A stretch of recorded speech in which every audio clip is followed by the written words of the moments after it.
ওনাদের সাথে জামাত থাকতো, তাই জামাত হইতো ওনাদের সঙ্গী। আর এখন তো ওনাদের সাথে নাই বিধায় এখন ওনারা হয়েছে জঙ্গি। এটা হলো ওনাদের একটা রাজনীতি। আমরা তো জামাতকে জঙ্গি বলছি না। না না, ওই খারাপ বলছেন তো আপনি, খারাপ বলছেন, সাথে বলছেন না, আপনারা খারাপ বিরুদ্ধে পতাকা তুলে দেন কিভাবে? আচ্ছা, তো শুধু তাই না, কাউকে খারাপ ভালো শুধু বলতে তাই না, পারে। আপনি জিয়া রহমান সাহেব একজন স্বাধীনতার ঘোষক, এটা তো কেউ অস্বীকার করে না। ধন্যবাদ।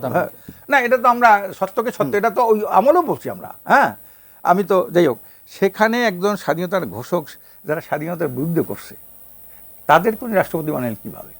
তাদেরকে উনি প্রধানমন্ত্রী বানালেন কীভাবে? তাদেরকে উনি তার দল এই স্বাধীনতার বিরুদ্ধে হাতে পতাকা তুলে দেন কীভাবে?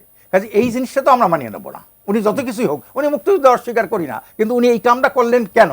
স্বাধীনতার বুদ্ধি যে শাহাজি সারা বিশ্বে ঘুরিয়ে ঘুরিয়া স্বাধীনতার বুদ্ধে প্রচার করেছে, সেই লোকটাকে উনি কেন প্রধানমন্ত্রী বানাইলেন?